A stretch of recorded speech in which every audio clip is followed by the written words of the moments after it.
Bom dia, gente. Deixa eu liberar a tela aqui.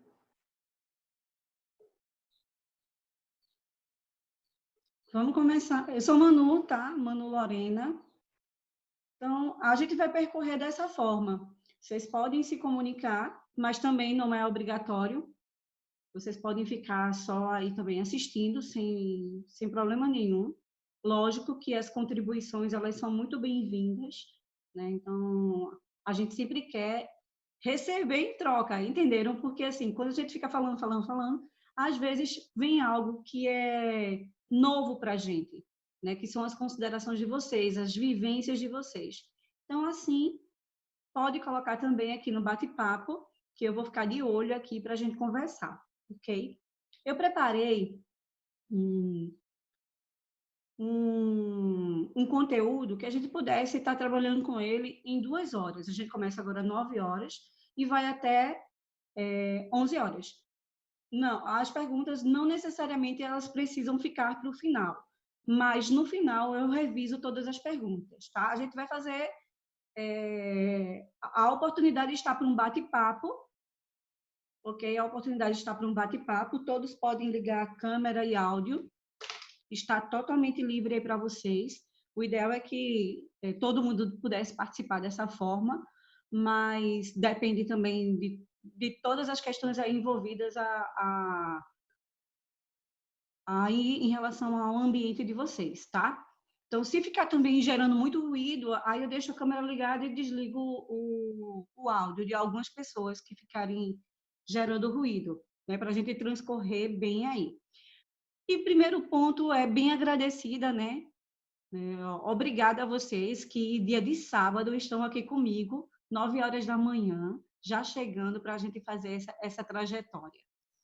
E o segundo ponto é por que contrato de empreitada, né? Eu acho que aí fora no mercado de cursos, palestras, eventos, né, nesse momento que a gente está vivendo, e não é só um momento de pandemia, não, né? De toda a questão em relação a contratos de trabalho, né? Então, toda essa questão de terceirização, acho que o ano passado foi o ano do medo da terceirização, né? Não sei se vocês concordam comigo, mas 2019, acho que o tema mais falado era terceirização.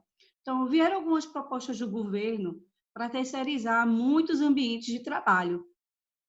E a construção civil, né, ela passa por isso há muito tempo, né? Então, ela passa por terceirização há bastante tempo. Então, quando a gente contrata, vou falar de vários níveis, tá? Então, quando a gente contrata um faz tudo para trabalhar na nossa obra e não assina a carteira dele, né? Então, o cara vai lá, faz o serviço e vai embora. Isso é um contrato de empreitada. Mas também é um contrato de empreitada quando o governo executa um processo de licitação. Isso também é um contrato de empreitada. Então, a gente não vai entender aqui contrato de empreitada apenas como um serviço informal. Nada disso, muito pelo contrário. É um serviço bem formal. E justamente esse ponto que eu estou trazendo hoje aqui para vocês. Ok? Por favor, só dá uma confirmada se o áudio está ok e o meu vídeo está ok, que eu ouvi, estou vendo aqui umas mensagens no bate-papo. Certo, ótimo. Obrigada, Alice. Coração para você, viu? Ulisses também. Todos, tá? É porque quando vai falando do bate-papo, vou dando like. Como eu não posso mexer ali, eu vou dando like aqui, tá? Então, assim, então, esse assunto ele vai estar justificado por todo o processo que a gente está vivendo de terceirização. Talvez no momento da pandemia as coisas tenham esfriado um pouco, né? Outras preocupações começaram a surgir, outras colocações aí começaram a vir à pauta no nosso mercado da construção civil, principalmente dificuldade de executar a obra. Mas também esse assunto não vai ficar de lado, né? Então, eu trouxe esse assunto, contrato de empreitada. Ele está muito relacionado, né? O conteúdo que eu trouxe, logicamente, se a gente pensar da parte de todo o tópico de contratação, ele ainda é mínimo. porém, acredito que eu tenha criado um roteiro bem essencial aqui para a gente trabalhar. Então, quem já trabalha com terceirização, com subcontratações, né, pode trazer a sua contribuição nesse momento, ligando o áudio e o som, está liberado, hein, gente? Eu vou até colocar aqui. Eu acho que no começo eu deixei liberado som e vídeo, ok? Se ficar um pouco tumultuado, eu desligo, a gente passa um tempo sem. Então, essa é a justificativa de eu ter escolhido esse tema para tratar. E agora vamos conversar um pouquinho de quem é essa pessoa que está realizando o curso aqui com vocês. Eu chamei a primeiro momento de curso porque a gente vai ter um roteiro, tá? Não é uma palestra que a pessoa sai falando, né? Muitas vezes só intuitivamente, mas tem um roteiro aqui que a gente vai trabalhar. Vou mostrar para vocês. Então, eu sou Manu Lorena, eu sou engenheira civil, né? De graduação em engenharia eu tenho 17 anos. Né? Vai passando o tempo, a gente vai ficando feliz, tá? Por incrível que pareça, a gente vai ficando feliz por estar mais velha, né? Por quê? Porque isso repercute na nossa experiência profissional. Então, já são 17 anos de graduação, né? Eu digo que eu tenho mais de 20 anos de construção civil porque o meu primeiro estágio foi em obra. Antes disso, não sabia nem direito o que era obra, né? Então, assim, e em relação à parte de contrato de empreitada, eu posso dizer que passei por alguns momentos bem diferenciados nesse tópico, tá? Então, em relação à minha atuação profissional e à minha experiência e minha formação. Então, eu sou engenheira civil, formada pela Estadual de Pernambuco, ou Universidade de Pernambuco, 2003. Depois eu fiz especializações na área, muito voltada para a parte de custos, qualidade e planejamento, é o meu foco, né? Gestão de projetos na construção civil. Eu não trabalho com gestão de projetos em outro ambiente, eu só trabalho na construção civil. Sou mestre em engenharia ambiental e faço doutorado em desenvolvimento em meio ambiente com a pegada de construções sustentáveis, tá? Cálculo de ciclo de vida dos produtos de materiais de construção. E essa repercussão no desempenho das construções. Então, essa é a minha formação acadêmica. Eu sou professora universitária, né, dos cursos de engenharia e de arquitetura. Então, assim, esse é um breve aí histórico do meu currículo, para vocês terem uma noção aqui de quem vai estar falando com vocês, tá? E aí, essa resposta, só para dar aqui uma complementação com o bate-papo, é porque o tempo vai passando, tá certo, Ulisses? E a gente vai conquistando as coisas. Então, quem ainda está no comecinho da carreira, também vai chegar lá na frente e vai dizer, né? E quem sabe lembre de mim, pensando, nossa, bem que ela falou, tá? Que o tempo vai promover isso. Não se preocupa que se o mercado está bom, se o mercado está ruim, também o mercado da construção civil não está lá essas coisas, nem está bem longe de estar bom, mas a gente está com uma oportunidade muito grande esse tempo, né? A gente está com uma oportunidade de fazer novos negócios, criar novas soluções. Então, vamos usar sempre a nossa cabeça para a criatividade, para buscar novas alternativas aí, novas tecnologias na nossa indústria, né? Na indústria da construção civil. Então, vamos para o nosso conteúdo. Exatamente, vamos buscar as oportunidades. E um momento como esse é uma busca de oportunidades, tá? Então, assim, eu acho que a gente pode conduzir isso da forma que vocês quiserem, tá? Quiser aparecer, falar, complementar, eu acho até importante para fazer o network. Se a gente tivesse num ambiente presencial, vocês iam estar articulando e conversando entre si, mas vamos seguir aí da melhor forma que vocês acharem. Eu vou projetar aqui, mas eu vou tentar ir e voltar para a projeção, para vocês poderem participar melhor e eu acompanhando bem aí vocês. Em relação ao material, vamos colocar aqui. Eu preparei um guia prático, um e-book ou e-book. Eu preparei um guia prático para vocês.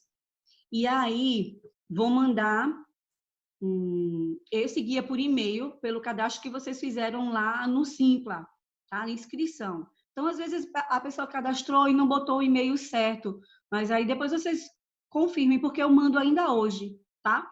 Eu mando o material. O que é que eu vou mandar para vocês? Eu vou mandar o guia prático, que não é o slide, tá? É diferente do slide. Tem uma cara bem parecida, mas é diferente do slide. O slide eu só vou mandar para quem está presente, tá? Para quem participou. O e-book eu posso disparar para todo mundo que se inscreveu, mas o slide eu mando só para quem participou. E também tem um documento que eu preparei, que são as minutas de contrato, tá? Essas minutas de contrato, elas são baseadas na Câmara Brasileira da Indústria da Construção Civil, que é o CEBIC.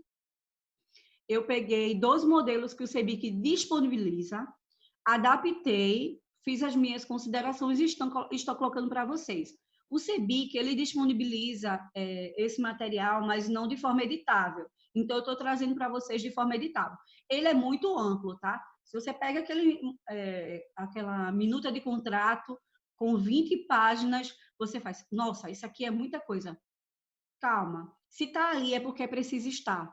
Mas você também pode fazer a consideração da sua atuação profissional e retirar alguns pontos que podem ser retirados a seu bom senso, ok? Então, aí vocês vão receber 3 materiais de apoio. Além disso, vocês vão receber o certificado. Para receber o certificado, vocês vão ter que ir aqui no bate-papo e logo a primeira mensagem tem um link que contempla um formulário no Google, tá? Então, nesse link vocês vão colocar o nome e o sobrenome de vocês, certo? Então, não precisa ser o nome completo, mas uma forma que eu consigo identificar vocês para poder gerar o certificado. Porque hoje em dia o pessoal está se inscrevendo e os sistemas estão disparando automaticamente porque eles não conseguem separar. Mas a gente faz aqui o cuidado de só receber o certificado quem esteve presente, né, para ser justo com ambas as partes. E eu acho que essa questão de justiça entre ambas as partes é uma coisa que a gente vai cultivar e vai cultivando na nossa vida e cultiva também no contrato de empreitada, né? Então, vamos partir aqui para essa conversa de contrato de empreitada. Então, os avisos estão aí. Acho que só basta isso, não tem mais outras coisas para falar para vocês. E eu vou aqui para a nossa apresentação. Estou acompanhando o bate-papo, tá? Sim, é a primeira mensagem. Eu posso transportar ela um pouquinho para depois. A primeira mensagem do bate-papo tem logo assim, bom dia, e tem um link, ok? Se você não conseguir acessar, eu vou colocar ele aqui de novo. Se vocês não conseguirem acessar, fala comigo, porque eu disparo o certificado por aí. Aí, quando eu mando o certificado, eu pergunto, você recebeu o certificado? Se você não recebeu o certificado, aí fala comigo que eu mando sem problema nenhum. Então, eu vou projetar para a gente conseguir acompanhar aqui um roteiro, certo? Mas vocês vão ver que eu vou voltar um pouquinho a tela. Pronto. Eu espero que vocês estejam conseguindo acompanhar eu pequenininha aí no cantinho e o material aqui. Então, nesse material, eu coloquei o passo a passo, as regras gerais e um roteiro. Esse roteiro ele é complementado pela minuta de contrato que eu vou mandar para vocês por e-mail, tá? Então, ele tem uma complementação, porque senão fica só a ordem das coisas e vocês não conseguem executar. Então, o passo a passo, eu desenvolvi aqui uns 3 passos. Ok. Pronto. E aí a gente vai acompanhar. Aqui está minha apresentação, né? Manu Lorena. É Manuele, tá? Mas a minha vida toda, todo mundo me chama de Manu, certo? Em casa, na obra, na universidade. Então, vocês estão... Quem não me conhece ainda... coloca aí no bate-papo. É a primeira vez que eu estou vendo Manu, certo? Não, já conheço de longas datas. Já tomei uma cachaça com ela. Coloca aí o que é que... Certo? Para eu ir entendendo aqui.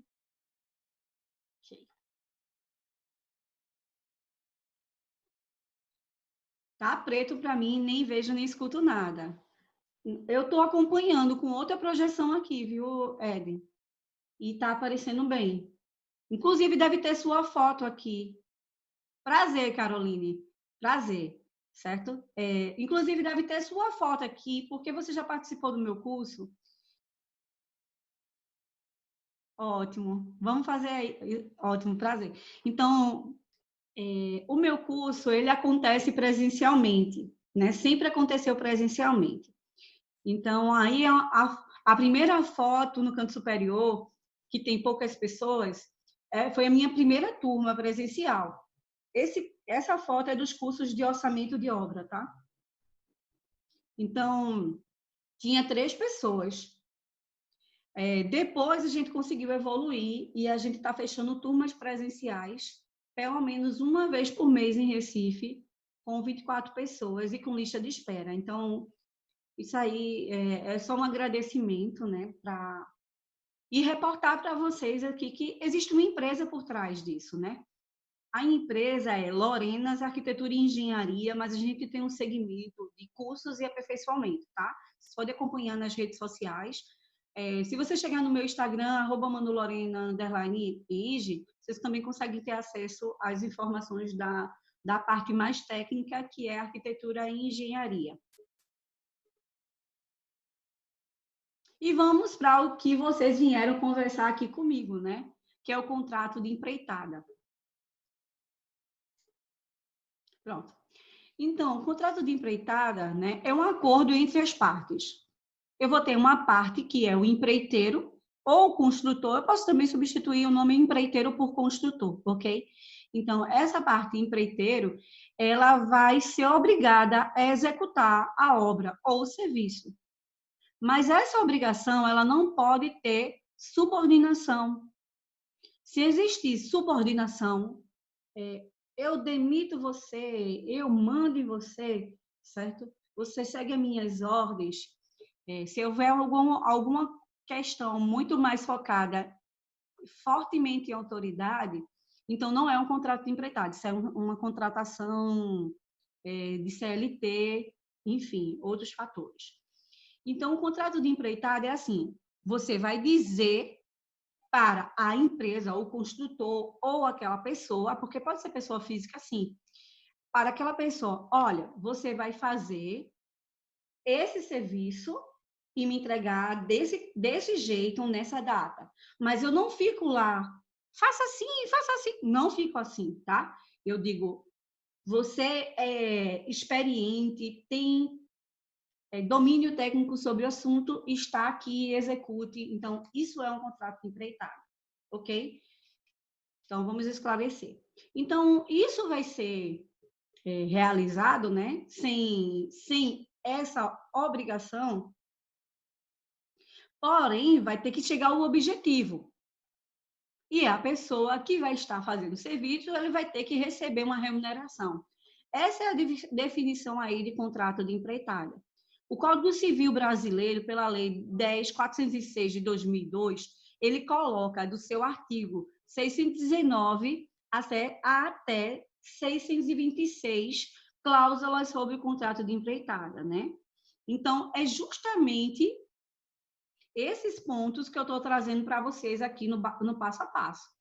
Então, esse primeiro ponto, né, que eu chamei de regras gerais, ele traz um esclarecimento da legislação quanto a esses requisitos aí do Código Civil. Então, vocês vão ver que eu fiz um estudo a fundo junto com o pessoal de advocacia para a gente poder escrever isso de uma forma que fosse acessível para arquitetos, engenheiros, estudantes. O curso ele tem o nome de contrato de empreitada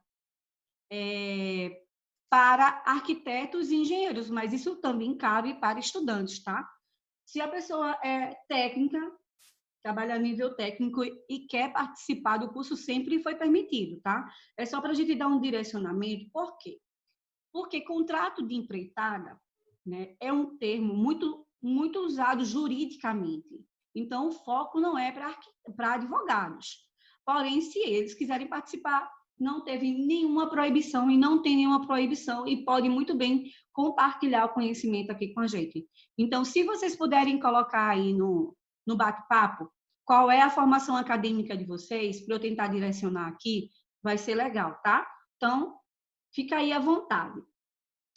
Assim, esse primeiro passo eu chamei de regras, né? Que vai estar aí totalmente ligado com a parte legal. Depois eu tratei o segundo passo como tipos de contratações. Estou vendo aqui já o pessoal de arquitetura e urbanismo, engenharia. Também coloca qual é o estado que vocês estão, né? A cidade, estado, pode colocar aí à vontade, que a gente já fico feliz de estar com vocês aqui. Já é certo? E Aracaju, muito bem. Minas Gerais, Vitória da Conquista, Bahia, ó, coisa boa, nossa, gente. Caruaru tá tudo fechado, né, Gleice? Tá tudo fechado, Caruaru tá assim, tá com a pandemia, fechou todos os acessos para a cidade. Arquitetura da Bolívia, nossa, aqui fomos longe, Úrsula, certo? Prazer ter vocês aqui, né? E agora já um evento internacional. Ok, vamos lá. Paulista, Pernambuco, Vitória de Santo Antão. Oh, Vitória de Santo Antão sou eu, Pernambuco, tá? Estou vendo aqui, Sergipe, Recife. Ótimo, continua aí que eu vou acompanhar e depois eu falo direitinho aqui com vocês. Mas pode me chamar, tá? Só levantar a mão, ligar o áudio. Mano, não entendi. A gente tem tempo porque o foco é justamente esse. Então, nos tipos de contratações ou tipos de contrato de empreitada, eu coloquei como são os orçamentos, certo? Como são os orçamentos para vocês conseguirem os preços para fechar contrato de empreitada. Lógico, é uma visão geral, tá? E o passo 3 é propriamente o contrato, ok? Tem aí gente que já é profissional, já estou vendo aqui. Olha que legal, também tem engenharia mecânica. Prazer, viu, Carlos? Ok. Eu acho que ele mandou no privado, mas chegou aqui, ó. Ok. Então, gente. Inclusive, se vocês puderem dar uma forcinha aí para a pessoa aqui, professora Manu, marcar nas redes sociais, postar, dar print, isso tudo é permitido, tá? Então, printa, grava áudio, vídeo e posta nas redes sociais. Está aqui embaixo, @manulorena, _enge. E aí, isso daí dá uma moralzinha para a professora aqui. Alex, eu sou fascinada pela parte da engenharia da computação. Acho que a construção civil ainda precisa de muito apoio da computação. Esses contratos de empreitada mesmo, existem sites na internet que colocam um modelo de contrato de empreitada e você preenche, tá? Então, mas isso não é confiável, não tem uma legalidade por trás disso, então gera umas incertezas. Mas sim, isso tudo pode ser feito de forma dinâmica. Que aí o pessoal da engenharia mecânica aí, prazer, tá? Vou tentar aqui, elétrica, coisa boa, gente. Nossa, felicidade, vamos lá. Vamos aqui para o nosso passo a passo. Tá. O primeiro passo, eu digo, conheça as regras do jogo. Eu acho que não dá para jogar se você não souber o que pode, o que não pode ser feito. E assim, eu juntei toda essa questão de legislação envolvidas nessa parte de terceirização. O título do curso não é terceirização, mas empreitada é uma terceirização, né? Eu acho que é um tema que se discute muito, é a parte de produtividade, certo? Então, uma forma que as empresas estão buscando ser produtivos é através da terceirização. Então, há quem condene totalmente a terceirização, há quem aprove totalmente. Eu ainda estou no muro, tá? Acima do muro. Então, você é a favor, Emanuele, da terceirização? Estou acima do muro. Vai ficar em cima do muro por quanto tempo? Até o tempo que as coisas aconteçam de forma justas. Então, se eu tenho um contrato de empreitada que segue as regras do jogo, né, as duas partes estão satisfeitas com isso, eu sou a favor. Eu acho que é esse ponto aí que a gente coloca, tá? Então, vamos conhecer essas regras do jogo que eu tanto estou falando. Então, isso aqui foi realmente retirado. Quando vocês pegarem o e-book, certo? Quando vocês pegarem o guia, ele não está assim, tá? Só em tópicos. Eu vou até mostrar para vocês aqui, deixa eu... Vou parar esse. Esse é o slide, tá? Só para a gente não ficar cansativos de letras. Mas o nosso material que vocês vão receber... Só para não ficar muito cansativo, deixa eu abrir ele aqui. Só para vocês entenderem que depois vocês vão viver sem mim, tá? Não precisa ficar esperando o Manu, vocês vão viver... Tá? Vocês vão viver sem mim, porque... Cadê aqui? Cadê? Aqui. Pronto. Esse é o e-book que vocês vão receber. Tá? O e-book, o número 1, ele vai estar com letras para vocês estudarem, observarem. Então, vai estar nesses termos, tá? O empreiteiro de uma obra pode contribuir com ela só com o seu trabalho ou com ele e seus materiais. Ok? E aí vai ter as contribuições. Isso aí é um requisito legal. Ele não está escrito assim pelo Código Civil, tá? Se você só de pegar o Código Civil, vocês vão ver que a leitura é um pouco diferente, mas é isso que está esclarecido aí, isso que deve ser feito. Aí, ó, a obrigação de fornecer os materiais devem ser definidas pela vontade das partes. A elaboração do projeto não implica em execução ou fiscalização dele. Eu não vou seguir pelo e-book, porque para vocês fica muito cansativo. Então, eu vou seguir aqui pelo nosso slide. Deixa eu fechar. Então, eu vou seguir pelo slide que está preparado. Então, são 2 materiais diferentes, com a mesma, praticamente a mesma carinha, assim. Mas aí eu vou seguir por ele. Vamos voltar para ele aqui. Pronto. Chegando aí para vocês. Então, nesse tópico 1, ele fala que esse contrato de empreitada, como estava escrito no guia, né, que vocês podem acompanhar, depois vocês vão poder acompanhar, porque eu vou passar para vocês ainda. Também, quem quiser entrar no meu Telegram já está lá, tá? É o mesmo nome, @manulorena_eng. Pode entrar lá que já está lá. Está todo o material lá. Porque aí quem tiver mais necessidade de também, tiver 2 formas de observar as coisas, pode entrar lá para ver. Então, nesse tópico 1, esclarecendo, é que os contratos de empreitada, eles podem ser tanto como só mão de obra, como eles também podem ser material e mão de obra. Ok? Tem os tipos de contratações que a gente vai ver daqui a pouquinho e vai complementar essa informação. Aí, veja só, como é que eu faço uma escolha de fazer uma contratação só mão de obra ou uma contratação material e mão de obra? De onde vem essa escolha?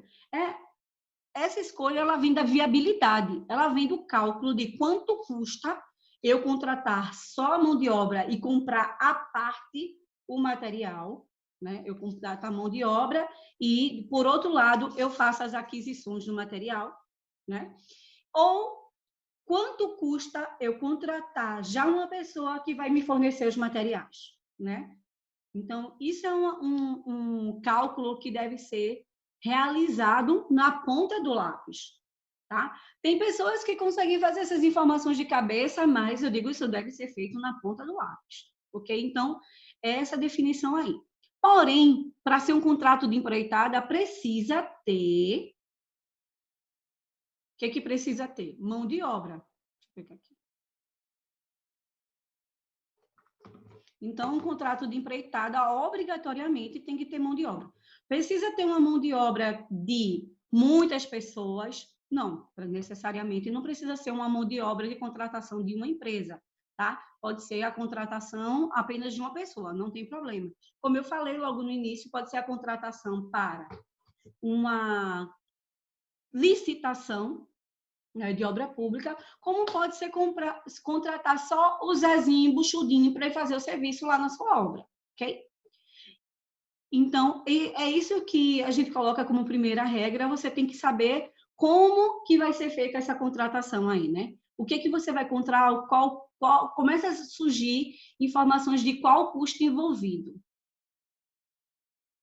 Outro ponto a ser observado são os riscos, né? Veja essa foto aí que eu trouxe para vocês. Essa é uma foto real, né? Eu acho que essa foto, ela tem... É uma foto real, uma foto que eu tirei. Acho que essa foto é de 2013 ou 2011. Eu acho que essa obra é a obra mais abandonada que eu tive que assumir. Essa é a obra mais abandonada de todas que eu tive que pegar. Essa obra foi uma obra pública com recurso do FGTS, da Caixa Econômica, certo? Ela tinha uma parte estadual e ela tinha uma parte federal. E aí, quando encontra esses dois recursos, às vezes não consegue fazer um casado direito aí em relação às responsabilidades.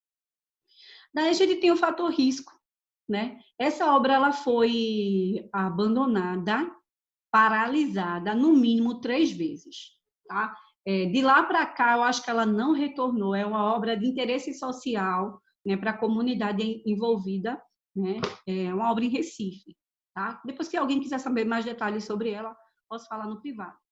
Então, é um conjunto com 5 blocos de 5 pavimentos, né? Cada pavimento desse tinha uns 6 apartamentos. É mais ou menos isso aí. Essa obra, ela foi paralisada por causa de recursos. Olha o risco financeiro. Quando eu coloco riscos, né, quem trabalha com a parte de custos, a gente não entende só como riscos de segurança do trabalho.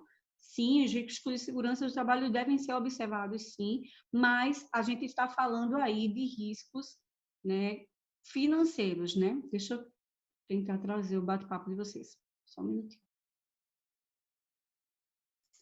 Pronto, acho que nesse formato não consigo, tá? Então, se alguém precisar falar, pode abrir o áudio mesmo para falar. Então, os riscos, né, o assunto risco é um assunto a ser calculado, gerado valor financeiro. E no nosso contrato de empreitada, isso deve ser colocado, tanto nos custos como nas escritas de cláusulas de penalidades e multas. Então, é importante colocar esses fatores aí. Então, imagina, eu tenho risco de paralisar a obra, eu tenho um risco que nunca a gente pensou que ia falar nessa geração, que era o risco de uma pandemia, né? Um risco relativo aí à saúde pública. Lógico, a gente tem outros riscos que a gente poderia estar até acostumados a pensar. O risco de uma infecção alimentar no ambiente de obra, isso gera um custo, paralisação, o risco de uma greve. Era comum a gente pensar nesses fatores. Mas o risco quanto a uma pandemia que, se vocês pensarem, eu vou até tirar aqui a tela para a gente conversar. Se vocês pensarem, a pandemia, ela gera custos não só apenas da paralisação do serviço, mas ela gera custo também, porque material começou a ficar escasso, não, ficou escasso, né? A gente tem dificuldade de comprar alguns materiais, quem estava tocando obra ou quem está tocando obra ainda. A logística fica impedida tem impedimentos de acesso em alguns ambientes, né? Os operários, mesmo que você tenha condições de receber os operários na sua obra, você tem um aumento do transporte desse pessoal, você vai ter aumento de alimentação, as pessoas vão ficar doentes, vão ficar em casa, e você vai ter que arcar com isso. Então, são muitos riscos envolvidos, né? Muitas considerações que devem ser feitas. Então, tá aí, e isso é uma ciência, como eu posso dizer, tá? Isso também é uma ciência, tá? Precisa de um cálculo para ser feito e precisa ser colocado para ambas as partes. Então, a contratação, né, a terceirização, a contratação de empreitada, o que a legislação fala? Ela fala que o risco, o dano a algum material durante a execução da obra é do construtor, do empreiteiro.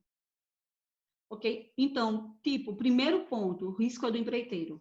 Ok? A culpa, a responsabilidade financeira é do empreiteiro. Ok? Aí, em alguns casos, ele pode transferir essa responsabilidade para o dono da obra. Ok? Mas, exemplo, que a gente pode falar aí, Tipo, uma obra como essa aqui, ela foi abandonada, ela foi paralisada. Então, o construtor ele tem que avisar de imediato, olha, nesse caso, foi questões financeiras. Eu não estou realizando os recebimentos que você deveria me fazer. Então, nesse momento, eu te devolvo a obra, certo? Me paga o que eu já fiz, porque é responsabilidade do dono pagar os serviços executados. É responsabilidade do dono fiscalizar a execução dos serviços. Então, existem aí esses pontos de riscos financeiros e é importante ser colocado. E esses riscos financeiros, né? Tem até que eu não falei do item chuva, né? Então, esses riscos, eles cabem reequilíbrio de contrato, equalização do valor financeiro do contrato, ajustes de preço. Então, isso aí é exemplo da chuva, né? A chuva também é uma outra conversa, viu? Porque a gente tem que fazer um cálculo prévio de qual é os dias improdutivos numa obra devido à chuva, tá? E aí esse cálculo é feito com base em históricos de precipitação pluviométricas na base de dados das agências climáticas. E aí você faz uma ideia de que vai ter paralisação durante o seu prazo de obra, aí vai ter impedimentos de 10 dias de você executar. Mas aí tem uma grande intensidade de chuva que não estava previsto também, aí vai começar a reduzir a produtividade e vai aí aumentar os custos administrativos em relação a esse aumento de prazo de contrato. Medições, né? Ok. Então, um ponto que eu já falei é o seguinte: o dono da obra ele tem que acompanhar a medição. Precisa ser o dono do dinheiro? Não. Pode ter uma equipe de fiscalização, ok? Então, não necessariamente precisa ser a pessoa para acompanhar. O contrato de empreitada existe de várias formas que a gente vai conversar aqui. Mas em uma dessas formas, ou em algumas dessas formas, a gente tem o pagamento fracionado em partes. É o que a gente chama de medições. E medições é efetivamente ir ao ambiente de obra e realizar o serviço executado, ou melhor, medir o serviço executado, por trina, por projetos, né, ficar fazendo acompanhamento. Pelo Código Civil Brasileiro, no tocante às construções e os contratos de empreitada, o dono da obra deve fiscalizar o serviço. Se ele não fiscalizar o serviço, considera-se que foi fiscalizado mesmo assim. Então, no teu contrato de empreitada, tem que ter cláusulas de medição, certo? Então, imagina que tu está fazendo um contrato que tu vai só vai entregar a obra pronta, tá? O dono da obra nem vai pisar lá. Mas você precisa dizer, eu vou receber uma entrada, com tantos dias eu vou receber tantos por cento, depois de tantos por cento e tantos por cento na entrega da obra. Isso também é uma liberação financeira, isso também é uma medição. E existem outros tipos de contrato que você tem que pegar o projeto e ficar medindo serviço a serviço. Opa, aqui tem alvenaria, aqui tem chapisco, aqui tem reboco, aqui tem estrutura metálica, certo? Então, aí você tem que fazer as medições. Então, é importante. Se vocês têm que colocar nas cláusulas, independente de qual parte você é, ou empreiteiro ou dono da obra, ou construtor ou dono da obra, certo? Ou cliente, esses termos podem ser utilizados aí. Então, independente de quem você é, uma cláusula de medição, ela é muito importante, porque tem que ser definido no teu contrato quando vai ser medido, quem vai medir, não precisa colocar, Emanuele vai medir, não precisa, certo? Mas você precisa criar uma rotina para que as medições aconteçam, tá? Você tem que criar essa rotina. E aí, tem outro fator além da medição, que é o pagamento. Uma coisa é você medir, ir lá verificar o serviço, né? Uma coisa é você medir, ir lá verificar o serviço. E outro fator é você dizer quando isso vai ser liberado.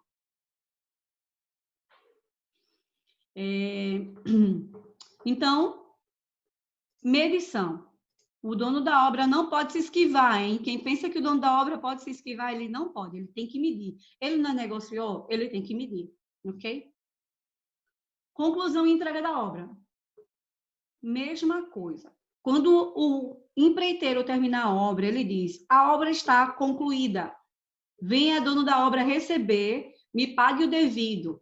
Aí, se o dono da obra se negar a entregar, a receber, o dono da obra vai ter problemas, tá? Então, não esquece de colocar cláusulas de entrega de contrato, certo? De serviço. Coloca uma cláusula lá, olha, o dono da obra deve receber a obra por meio de fiscalização após 10 dias da comunicação da efetiva conclusão, tá? Então, outro ponto que eu falo muito, vai surgir aqui o tópico para vocês, são as documentações.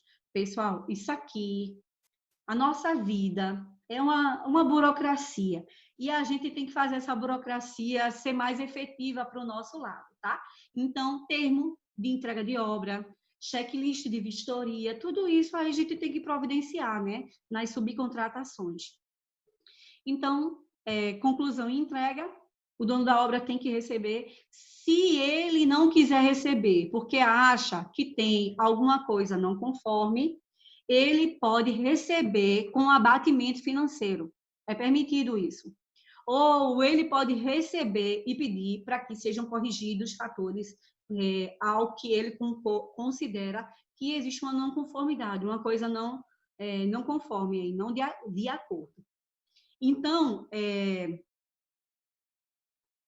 é importante que o dono da obra informe todos os requisitos previamente, ok? Então, às vezes as pessoas acham que é suficiente no contrato de empreitada uma planilha de custos. Não é suficiente, certo? Então, acho que eu listei aqui, se eu não listei, eu listo junto com vocês uma quantidade de materiais, documentos que são necessários para uma boa conduta do contrato de empreitada, no contrato em terceirização entre as partes. Então, é importante a gente falar de toda essa questão burocrática que tem que ser usada a nosso favor, né? Ok? Qualidade. Então, tem que fiscalizar a obra, tem que observar os critérios de qualidade. Acredito que poucos contratos de empreitada têm critérios de qualidade definidos. Danou-se vai ter quantas páginas esse contrato de empreitada? Não necessariamente vai estar escrito dentro do contrato de empreitada, certo? Isso pode estar colocado como um anexo. Olha, eu vou fiscalizar a obra e pelo menos uma cláusula dessa vai ter que estar no contrato. Atendimento às normas técnicas.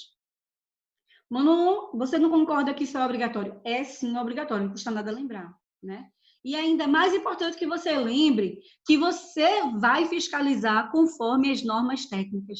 Acho que é mais importante do que você siga as normas técnicas. Não, eu vou fiscalizar e vou verificar se você está atendendo todos os requisitos técnicos e todos os requisitos por mim definidos para a qualidade do meu serviço, ok? Então, olha a gama de atuação aí, o leque de atuação que a gente tem, né? Executor, empreiteiro, fiscal de obra, tudo esse assunto serve, né? Dono da obra, parte pública envolvida, né?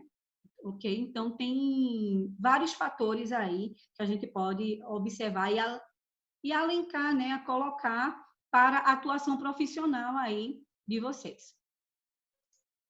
Ok, ops, tem alguma coisa aqui. Não posso, ok. Pronto, um aviso aqui que a plataforma me deu. Pronto, então, qualidade. Defina esses cuidados aí de qualidade, é importante demais, certo? Modificações de escopo e projeto. Modificações de escopo e projeto. A imagem distorceu um pouquinho, mas isso aí são essas nuvenzinhas nos projetos demonstrando as alterações aí do projeto. Então, modificações de projeto, ele não pode ser à vontade de qualquer pessoa, não, tá? Então, a gente modificar. Primeiro eu vou tratar projeto, depois eu vou tratar o termo escopo, tá? Então, projeto. Projeto tem um responsável técnico. Então, esse negócio de fazer a plantinha de as-built, ou as-built, ou como construído, certo? Isso é uma conversa que botaram na cabeça de muita gente. Então, tipo, é permitido sim fazer modificações de projeto? É sim, mas as modificações de projeto têm que ser conversadas e negociadas com o projetista. Então, se você faz um projeto, imagina que vocês aqui têm arquitetos, têm engenheiros. Se você faz um projeto, você calculou para que aquilo acontecesse. Você dimensionou os espaços, você dimensionou os cabos, você dimensionou os tubos. Então, quantidade de disjuntores, as soldas nas peças metálicas. Então, tudo isso, parafusos, toda a parte de construção. E aí você, como projetista, você está assumindo aquilo ali. Então, umas coisas que eu posso bem discordar e posso dizer para vocês é o seguinte: um projeto a nível de arquitetura, certo? Vou falar e quem for de arquitetura me discorda comigo se bater aí dizendo que não é bem assim. Um projeto de arquitetura. Se você acha que mudar uma porta de lugar, ou mudar o sentido da porta, ou até uma janela, você mudar ela de maxiar para com giro, certo? Então, se você acha que isso não interfere em nada na execução e no uso pelo cliente, você está errado. Então, a gente não tem autonomia quando está fiscalizando uma obra ou executando uma obra, ou até mesmo o dono da obra, de fazer modificações de projeto até nesse nível, ok? Então, isso aí é responsabilidade do projetista. A gente tem que falar com o projetista para que ele possa providenciar as alterações de projeto. Então, imagina que eu dei o exemplo de arquitetura, certo? Que vai estar interferindo em fatores de conforto, né? E talvez até de segurança, mas imagina que eu fale de um projeto de estruturas, seja ela de concreto, seja ela metálica ou pré-moldada, ou moldada em loco, né? Imagina que eu estou fazendo um projeto de estrutura. Não existe, né? Até pode ter pessoas que falem que sim, mas não existe uma planta de como construído para a parte estrutural. Qualquer modificação, o projetista tem que assinar e devolver que isso é possível ser feito. Até furos em laje, tá? Não vai partindo de fazer furo para passar eletroduto, para passar essas coisas sem falar com o projetista, não. É responsabilidade dele. Então, esse tópico 6, modificação de projeto, é importante que a gente coloque aqui, né? Então, eu já vi muito em obra as pessoas pegarem o projeto elétrico e dizer, não, esse disjuntor que está aqui, eu vou trocar ele para colocar ali. Não pense que isso é uma coisa que é autonomia sua. Não é. É autonomia do projetista, tá? Isso tem que ser definido. Isso trava a obra, depende do seu processo de comunicação com seus projetistas. Se você tem um processo que flui totalmente definido e, principalmente, isso tem que estar dito para o seu empreiteiro que ele não pode fazer isso, tá? Às vezes você chega na obra, quando você viu, mudou-se um bocado de coisa, muitas especificações, e muitas vezes essas especificações são mudadas a favor dos custos. Então, cuidado aí, né? Que às vezes muda a favor do custo e não repassa o benefício para quem deveria repassar. E outra coisa é mudança de escopo, né? Já é muito mais grave do que mudança de projeto, né? Mas é possível, acontece. Uma vez você quer construir uma edificação, e é uma edificação para fins residenciais. Daqui a pouco ela já virou uma edificações mista, comercial e residencial. É possível sim mudar escopo? É. Mas mudanças de escopo geram alterações financeiras, certo? Pode ser mínima e pode ser fechada, acordada entre as duas partes. Porém, se ela gerar custos que a parte do empreiteiro considere que ele vai ser penalizado, ele pode pedir reajuste de contrato. Ou os chamados aditivos, né? Vamos fazer um aditivo, vamos gerar aí um novo cálculo para gerar um acréscimo desse serviço. Então, aí o pessoal chama de aditivo. Os aditivos ou os reajustes, eles podem ser a mais ou a menos. Não pode se pensar que é sempre para cobrar mais, ele pode ser cobrado a menos também, certo? Então, aí vai depender dos tipos de contratações. Então, aí, modificação de projeto, cuidado, tá? Esse negócio de as-built, né? Aqui em Pernambuco a gente chama as-built, mas as-built. Então, tipo, como construído, alterações de projetos, cuidado aí, tá? Então, não, é tipo, vamos lá. E reajustes, né? Justamente o que eu estava falando anteriormente. Então, o reajuste de contrato são alterações financeiras. E, incrível que pareça, essa cláusula não é colocada nos contratos, né? Então, como é que você reajusta um preço? Coloca lá no teu contrato. Contratos de públicos é muito comum, tá bem escrito, bem definido, certo? Como é que pega o preço, como é que faz a composição, né? Ajusta o preço, pega a cotação, tudo isso na parte pública está bem definido. Na parte privada, podemos dizer que a gente tem aí algumas questões que ficam dúbias, né? Eu acho que as pessoas não colocam nos contratos pensando que isso nunca vai acontecer, ou pensando que, deixa eu ver aqui também, ok, ou pensando que, ok, as pessoas não colocam nos contratos pensando que isso não vai acontecer, ou até querendo agir de má fé, né? Tipo, eu não vou colocar isso porque não, se tiver reajuste e não está definido, então a gente não precisa fazer. Não é bem assim, tá? A lei protege os reajustes tanto para uma parte como para a outra parte. Ok? Então, lembrete que eu estou vendo aqui o bate-papo, lembrete tem um link para confirmar a presença para receber o certificado, ok? Então, quem entrou depois, vai para a primeira mensagem do bate-papo. Se não aparece para vocês o link, eu transcrevo, certo? Coloco aqui, ou alguém, eu já vi que tem alguns ajudando aí, obrigada a todos, obrigada aí, Carlos, Rafael, tá? Então, agradecido aí a vocês. Então, o reajuste tem que ter cláusula, ok? No modelo, minuta de contrato que eu passei para vocês, tem, tá? Suspensão do contrato. Eu não posso acordar de manhã e dizer, eu não quero mais fazer aquela obra que eu comecei. Não posso fazer isso, hein? Eu, como empreiteira, eu não posso chegar e dizer, não vou fazer mais essa obra. Não é assim, tá?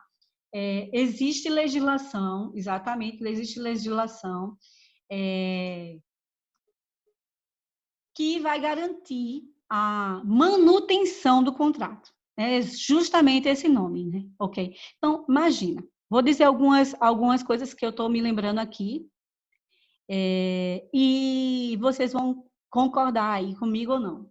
Então, mas os requisitos legais, tá? Então, mesmo ponto, né? Então, quando é lei, a gente vai ter que concordar mesmo. Então, assim, o contrato ele não é suspenso porque houve morte, óbito de alguma das partes. Não suspende o contrato, tá? É triste isso, né? Mas você tem um terceirizado e aí aconteceu um fato aí, sei lá, até longe da obra, não tem nada a ver com você. E aí ele veio a óbito. O contrato não é suspenso, né? Vai ter que ter alguém de responsabilidade para assumir esse contrato. Agora, é lógico, gente, a gente sempre está agindo com bom senso, tá? Eu acho que um ponto a gente colocar é sempre agir aí com consideração e bom senso. E o que eu quero dizer em relação a isso? É que se acontece uma bronca dessa, o que a gente faz? Tenta ver a melhor forma de agir, né? Faz outra negociação, vê qual foi o prejuízo e vamos ver. Ok, então, eu não posso, por conta própria, hoje não quero mais o contrato e vou encerrar. Caso eu seja a dona da obra, o dono da obra, ele pode sim suspender o contrato à vontade dele, sim? Porém, ele vai ter que dizer: o serviço que foi feito, tome aqui o pagamento. O seu possível lucro, tome aqui o pagamento. É isso que a legislação diz em relação às suspensões de contrato. Quando o empreiteiro não quer mais continuar a obra, certo? Ele tenta uma negociação com o dono da obra. Se ele não quer, já tem alguma coisa ali, né, machucando todas as duas partes, e aí o bom senso vai também promover. Logicamente, eu acho que vai vir um item agora, deixa eu ver, não é, ele não vem. É o item de penalidades e multas, mas ele vai vir daqui a pouco, tá? não é longo os slides, não é longo isso, mas ele vai vir daqui a pouco. Multas e penalidades. Então, o empreiteiro ele pode também, finalizar, suspender a obra, mas, né, ele vai ter que arcar com as penalidades. Então, que penalidades são essas? Vão ter que estar descritas no teu contrato. Na minuta que eu proponho para vocês, que é baseada no CEBIC, tem lá as propostas em relação às penalidades e multas. Mas toda a parte de multas e penalidades, elas têm um propósito, tá? Não é quebrar a outra parte, não é colocar a outra parte em situação ruim. É a manutenção da contratação. É a manutenção do contrato de empreitada. Tá? É a vida que isso possa gerar o bem que ele foi proposto, o contrato. Então, em relação aos documentos, lembra que eu falei, gente, vamos usar a burocracia ao nosso favor, né? Então, na parte de formalizar o meu contrato, eu vou ter uma negociação por e-mail, eu vou ter uma proposta, projetos, especificações. Então, pausa aí em especificações, tá? Vamos dar uma pausa mais ou menos por aqui. Tá? E aí, pensa o seguinte, todo esse que eu coloquei, o risco vermelho para cima, e-mail, proposta, projeto, especificações, isso é uma coisa bem prévia, né?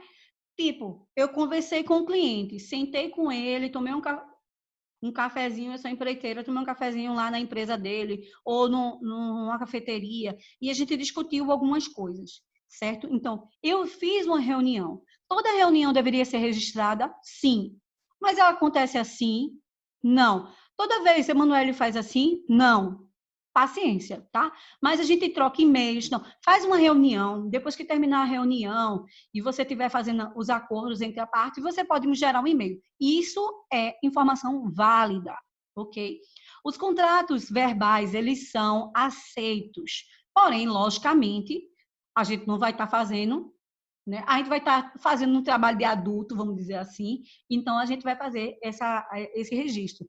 Muitas vezes os contratos, eles vêm com propostas de preço, então sim, faz parte e é anexo de contrato as propostas de preço. Às vezes é uma proposta, revisa para a segunda proposta, para a segunda, para a terceira, e assim vai, são N revisão de proposta até fechar e gerar o contrato, né? Aí gera uma minuta de contrato, não pré-contrato, para poder depois assinar, coletar testemunha, sim, precisa de testemunha, tá? Então, e de que preferência que as testemunhas sejam de ambas as partes, tá? Tem o lugarzinho da testemunha lá, e muitas vezes passava assim, seja testemunha aqui, tá, não dá nenhum problema para a testemunha, só é somente para garantir que aquilo ali aconteceu de fato. Existe outra pessoa que pode provar que aquilo ali aconteceu de fato. E vai ser provado pela assinatura. Durante a assinatura do nosso contrato, né, do contrato empreitada, a gente precisa gerar umas documentações. Então, tipo, qual é o escopo, né? Está baseado ali no objeto do contrato. Vou mostrar a minuta que vai dar tempo da gente conversar sobre a minuta de contrato. Então, tem que dizer qual é o objeto do contrato, né? O escopo do contrato. Tem que dizer como é que ele vai suceder, qual é o plano de ataque. Então, isso aí vai depender de quem é que tem a capacidade técnica. Geralmente, se você terceiriza um serviço, é porque aquela pessoa que você está contratando, ele tem a capacidade técnica para atuar, né? A gente não vai contratar uma pessoa que não sabe fazer. Aí, se não souber fazer, eu também faço, tá? E aí, a gente define um plano de atuação, que a gente chama plano de ataque, um cronograma, e é importantíssimo a gente colocar a matriz de risco. Eu acho que tem outros documentos para serem colocados aqui no contrato, como anexo, como plano de qualidade, né? Um plano de comunicação, sim, mas eu acho que esses colocados aqui, né? Eu coloco a proposta como um orçamento também, tá? É importante colocar aqui que junto dessa proposta, a gente está falando também de um cálculo dos nossos custos, do nosso orçamento. Não faltou colocar aqui, mas fica subentendido por quê? Eu só vou conseguir gerar um cronograma, baseado aqui nas minhas propostas de orçamento, tá? Então, vamos lá.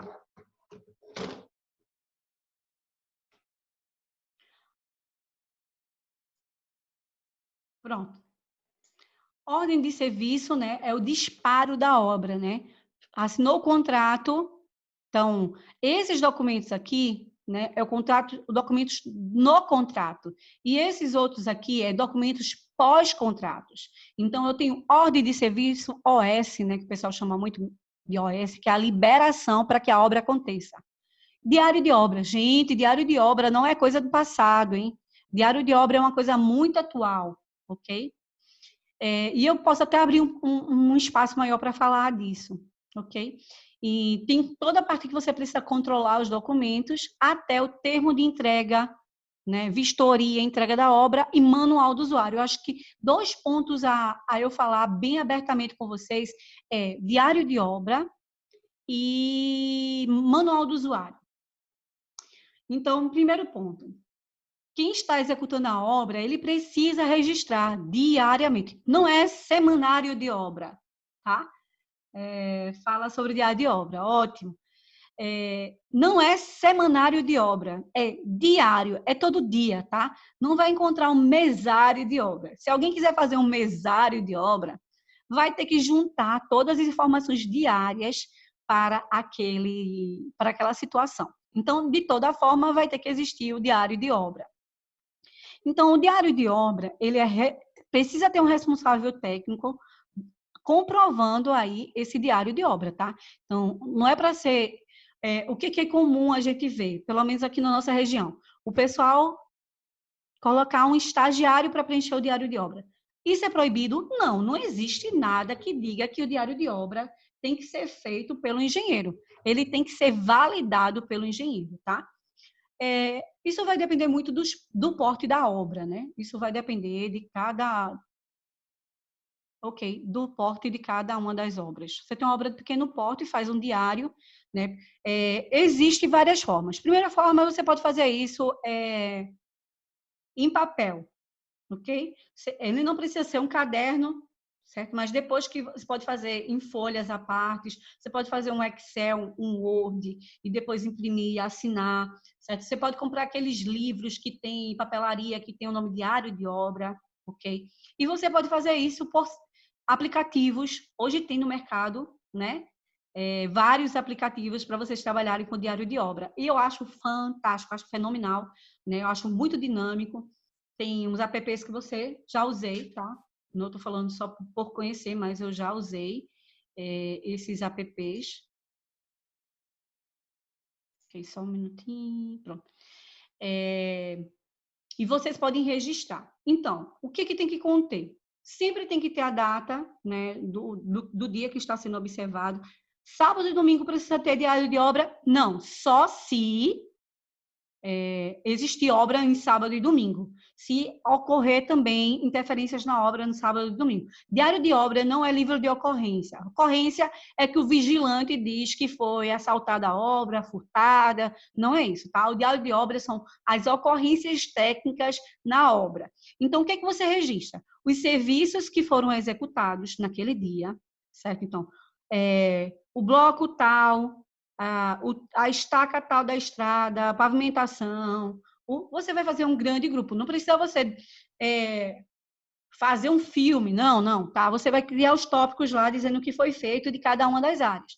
Divide pela estrutura analítica de projeto que você tem no seu orçamento, tá? Pela EAP, ou você divide pelos grandes grupos, né? Infraestrutura, superestrutura, revestimento, esquadrias, elétrica, hidráulica, certo? Você divide pelos grandes grupos e vai colocando.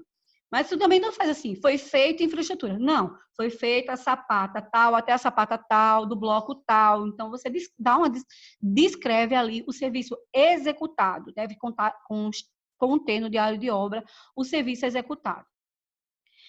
Também, eu recomendo que faça um monitoramento de chuva, se chuva é um impacto na sua obra. Então, como você coloca a chuva? Precisa ter um pluviômetro na obra? Não precisa, tá? É bom, mas não precisa. Você só vai dizer se o dia foi produtivo ou improdutivo. Esse é um ponto a ser colocado. E se ele for improdutivo, chuva. Exemplo, vou ler aqui, tá? Certo, Guilherme, o seu, tá? Exemplo, você está fazendo uma pavimentação, aí choveu hoje, encharcou o teu solo. Inclusive, o solo que você comprou para utilizar na pavimentação choveu e encharcou ele também. Então, você imagina que você vai esperar 3 dias para o seu terreno secar.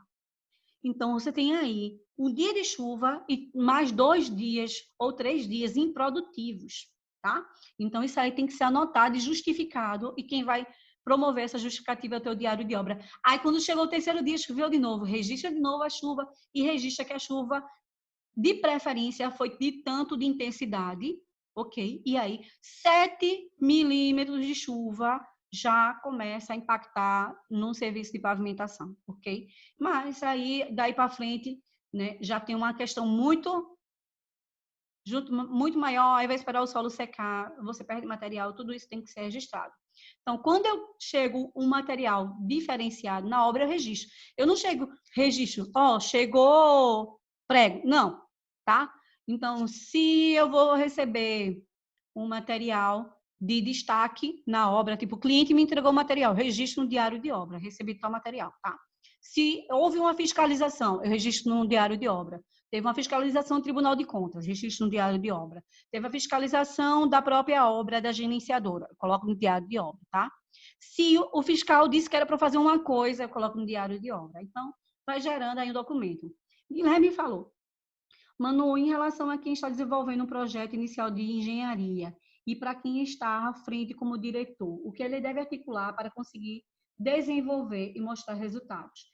Tipo, estou no cargo de diretoria e preciso orientar o meu time para buscar os resultados e quero uma sugestão para como engajar e fazer acontecer. Guilherme, eu acho que, não sei se você trabalha com indicadores de desempenho, tá? Mas eu acho que indicadores de desempenho motivam muito as pessoas, né? Elas sabem o objetivo.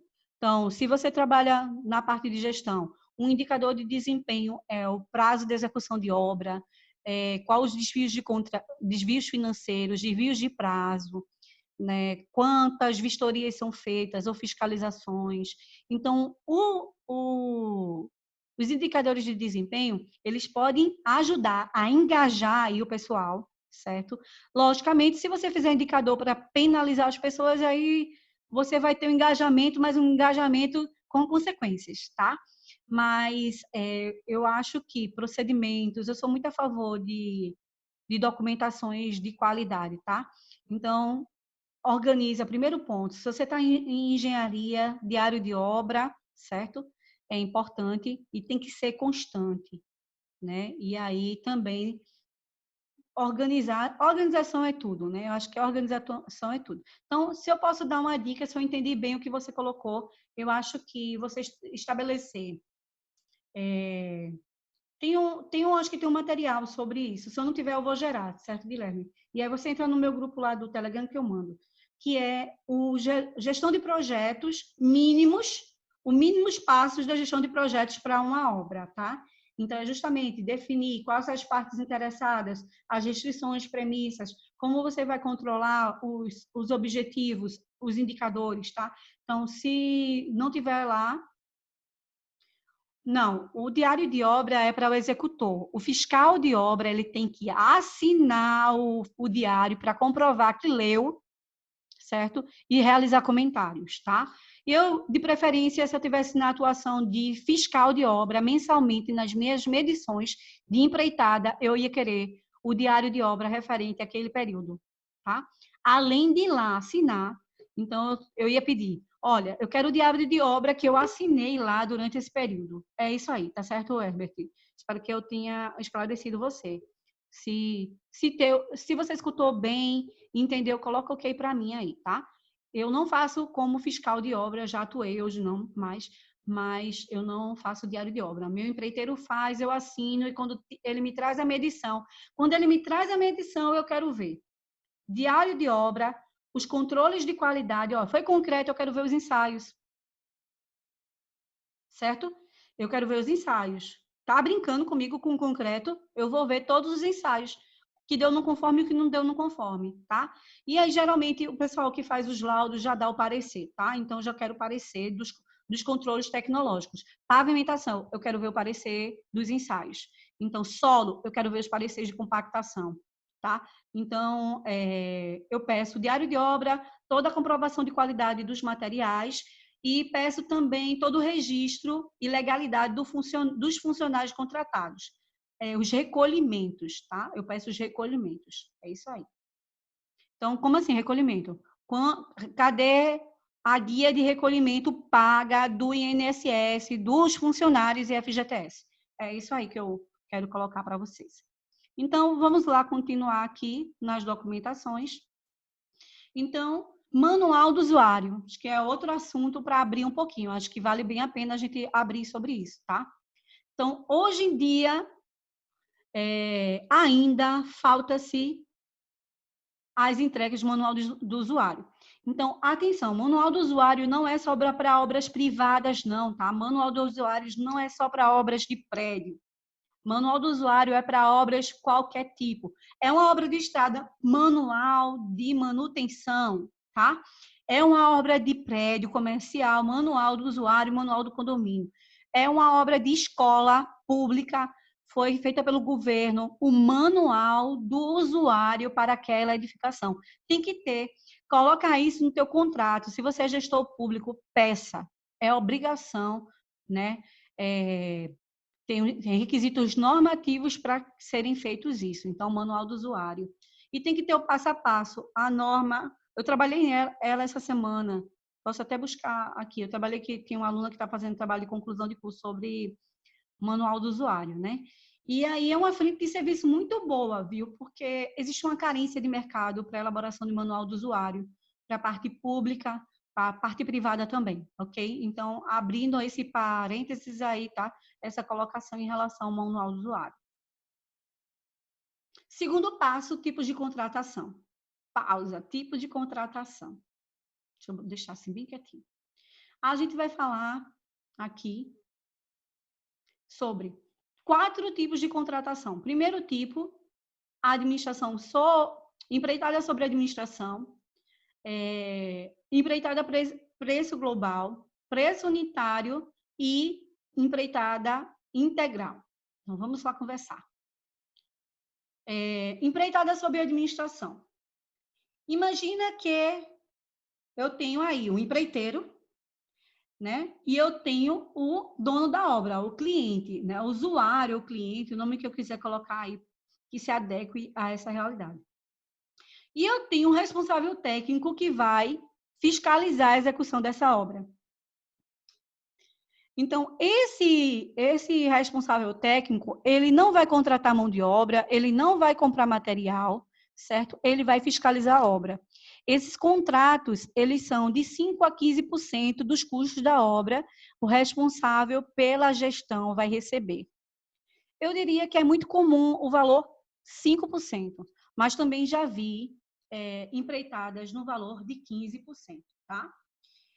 Essa empreitada é todo o custo. Então, é necessário que se tenha um cálculo prévio de quanto custa aquela obra, para você dizer, olha, toda aquisição vai ser por mim, cliente, toda contratação de mão de obra vai ser por mim, cliente, eles vão ser fichados no meu nome, porém você, arquiteto, engenheiro, fulano de tal, você vai gerir essa obra. Você vai dizer para mim quantas pessoas eu tenho que contratar e quais materiais eu tenho que adquirir. Então, é feito um orçamento, um levantamento de custos e serviços e materiais e quantidade de mão de obras e definida aí toda a rotina, né? Histograma de mão de obra, definições de prazos de entrega, cronograma, tudo isso é entregue. E aí a pessoa responsável ele vai receber uma remuneração de 5% a 15% aí desse valor.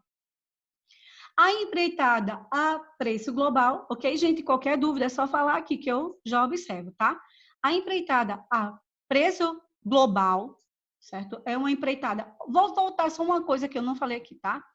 A empreitada sob administração, ela é pouco utilizada em obras públicas, pouquíssimo utilizada em obras públicas. São mais em obras privadas, ok?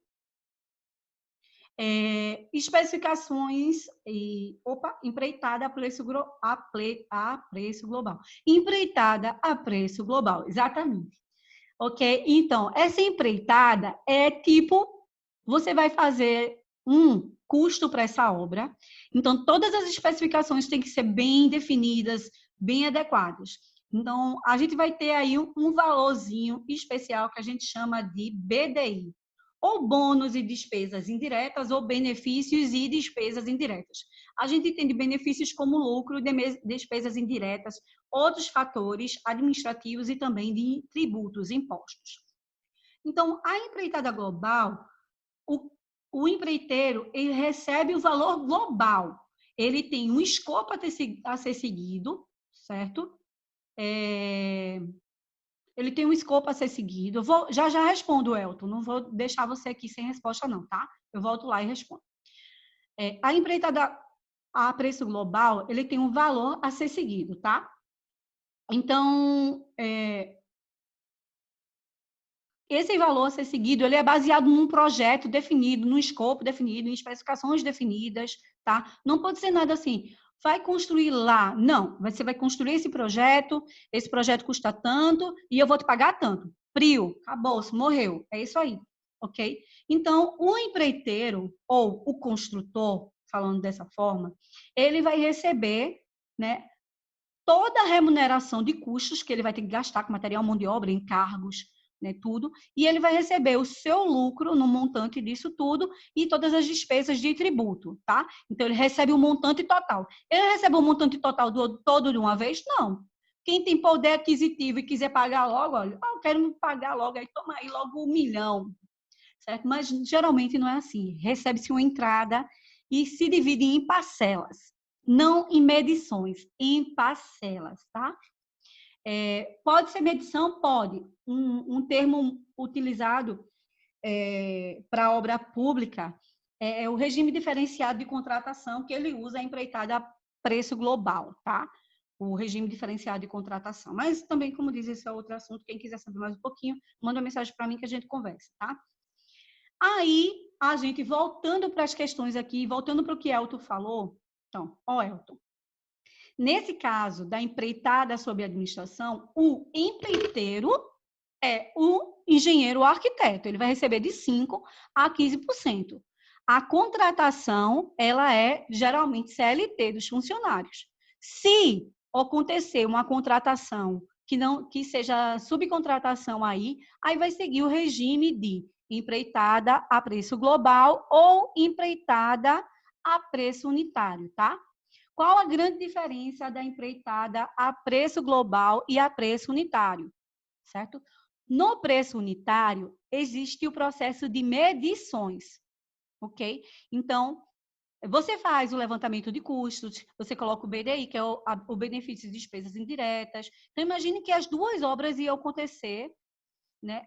Você tem uma obra só e você vai fechar o preço global.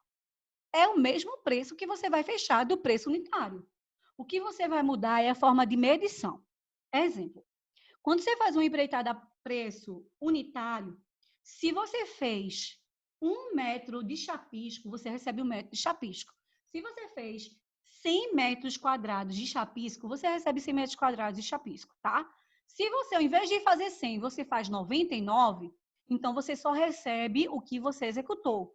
Na empreitada global, você imagina que tá lá no projeto que precisa ser coberta a alvenaria em 100 metros quadrados de chapisco.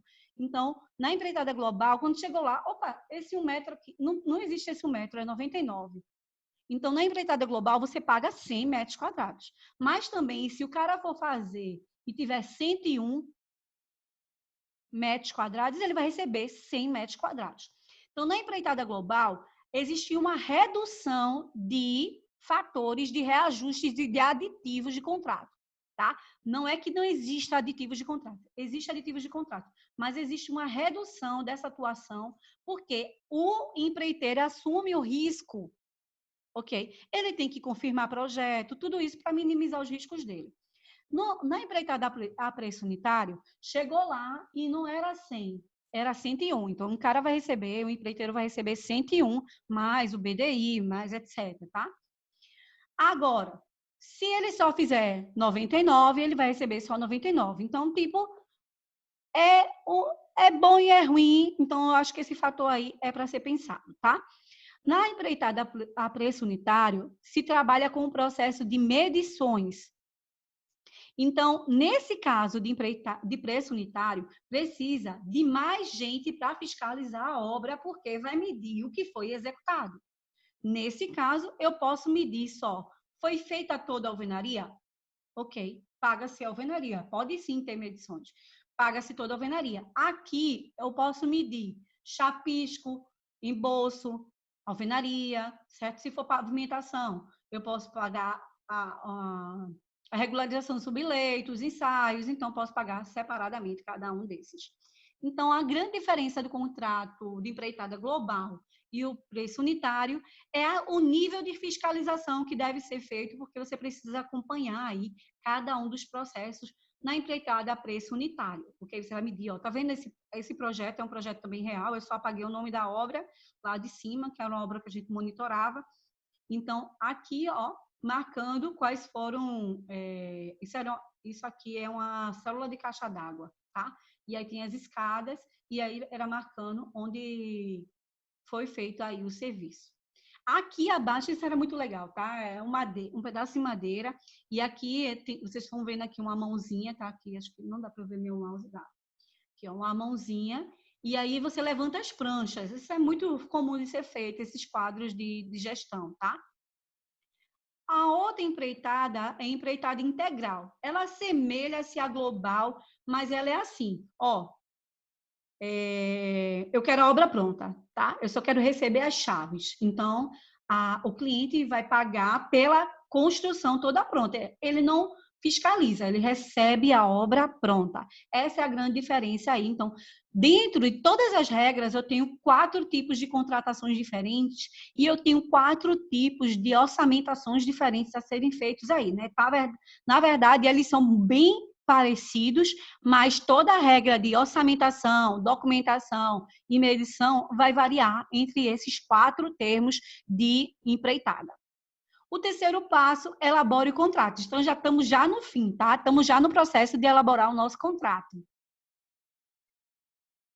Então, só um segundo, só um segundo.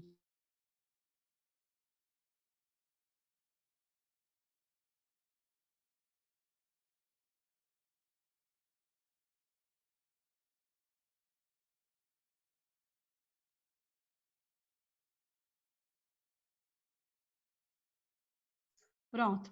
Então, entrando aqui, é importante que a gente coloque que necessita especificar, né, quem é o contratante, né, todas as informações aí relativas a ambas as partes. Nome, CNPJ, CPF, endereço, certo? Confirma os endereços, tá? Eu já passei por situações que você depois vai procurar o empreiteiro, ele desaparece e você não acha pelo aquele endereço. Então, pede comprovações de endereço, tá? E aqui também é feita a definição do escopo. Eu vou passar por esses pontos um pouquinho mais rápido, já está no fim, ó, 24 e 28, tá? As obrigações, direitos, responsabilidade entre as partes. Tem que estar escrito no teu contrato. Os prazos, os preços, os reajustes, as medições, também especificado. Então, esse é só um roteiro para vocês seguirem aí em relação ao contrato. Penalidades, multas, garantias, suspensões e rescisões. Eu acho que vamos confirmar aí novamente essa situação de... deixa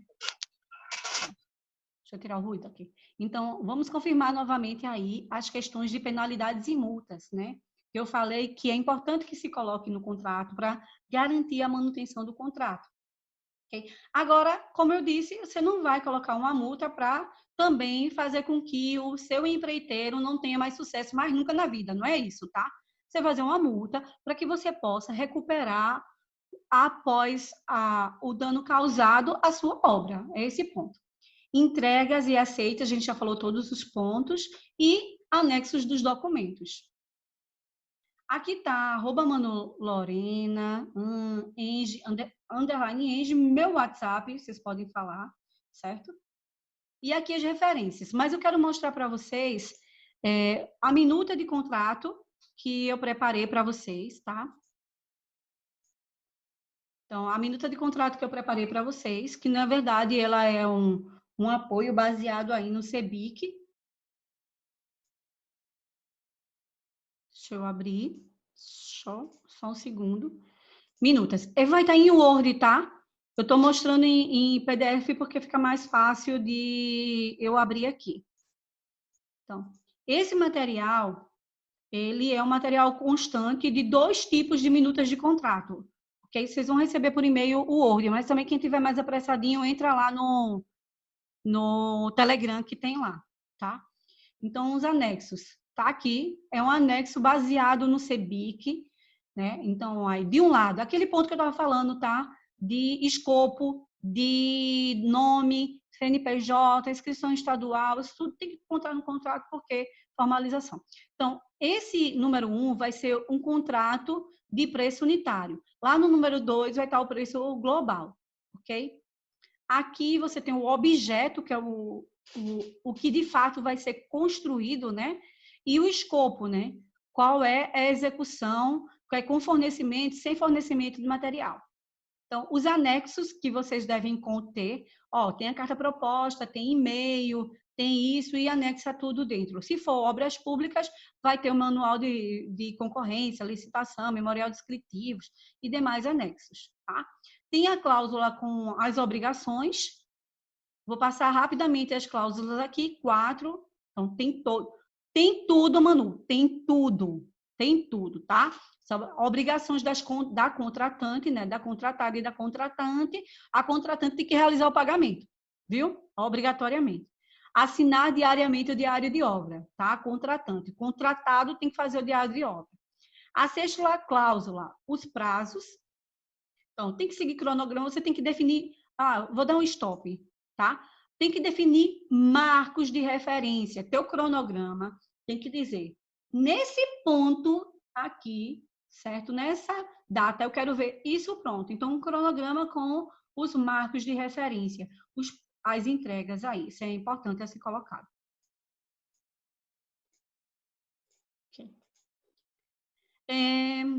Ok, pronto. Então, tem as cláusulas. Os preços contratuais, certo? Tem que conter a planilha. Aqui, vocês vão encontrar aqui, limites de variações de 10%. Vocês vão encontrar prazos, limites em porcentagens de reajustes. Pronto, reajustamento, né? Então, tu imagina que tu vai passar com um contrato mais de um ano com ele. Então, os preços mudam, o valor de mão de obra muda, o valor do material muda. Então, os contratos, eles são reajustáveis automaticamente após 12 anos. Ele não reajusta o contrato todo, viu? Ele só reajusta o que não foi medido ainda, tá? É só para o futuro.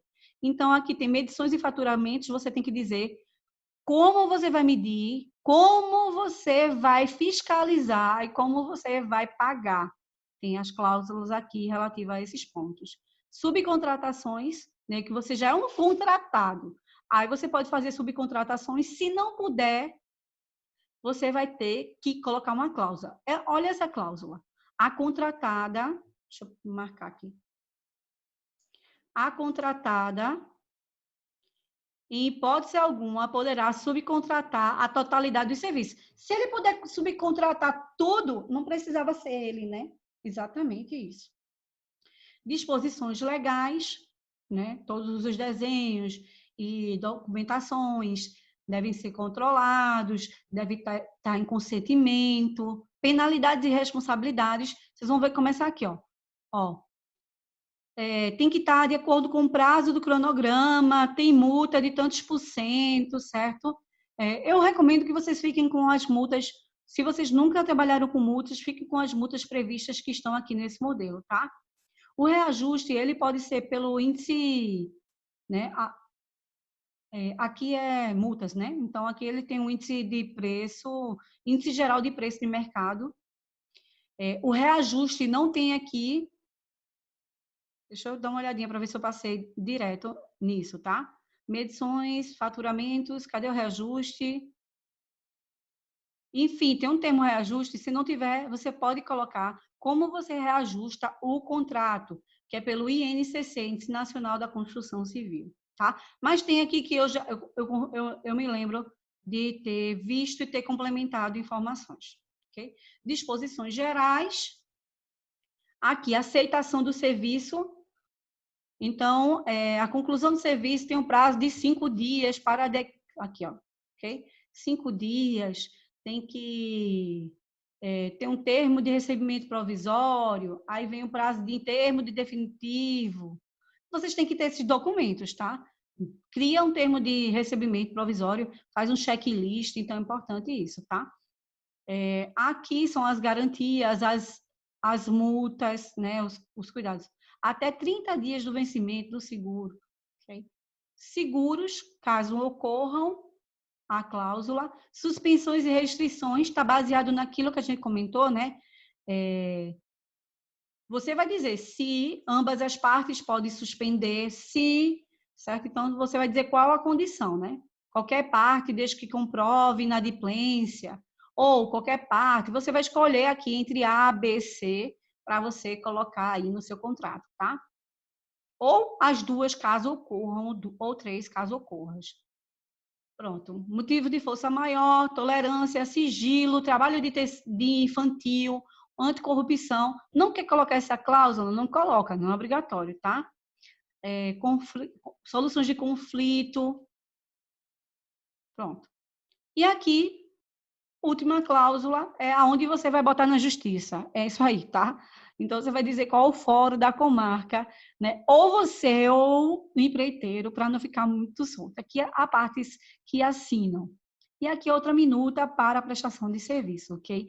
Ela é bem baseada na anterior, só vai mudar os critérios de medição. Pronto, pessoal. Eu acho que abordei todos os temas que a gente estava previsto a executar aqui dentro do proposto. E aí eu quero saber de vocês se vocês têm algumas colocações a fazer, né? Se vocês, né, querem complementar alguma coisa, demonstrar alguma vivência de vocês. Obrigada, certo? Então, também, olha, não esquece, certo? Eu acho que a proposta de hoje, a proposta desse curso e qualquer outro curso que eu faça é assim, tem alguns cursos que realmente eles, tipo, tu vai fazer um edital de licitação, tu vai ter que sofrer, porque vai ser sofrido a vida aí fora, tá? Mas é com carinho, tá? Que é feito aqui para vocês. Não esqueçam de preencher o formulário. Lá tem também para você colocar se foi bom, se foi ruim, se não foi. Me acompanha nas redes sociais, se puder postar aí também, né? Agradeço as colocações, né? Também tem um material que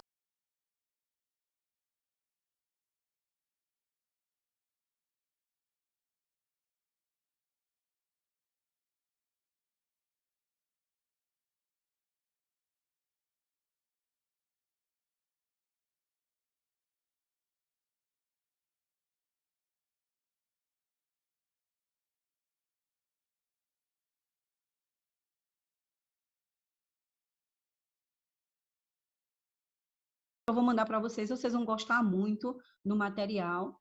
E lá no nosso Telegram, ok? Não sei se vocês conseguiram chegar lá no Telegram. Manu, Lorena, eu acho que já acha no Telegram. Vocês podem ter informações mais a tempo real, né? Então, obrigada a todos, muito obrigada mesmo.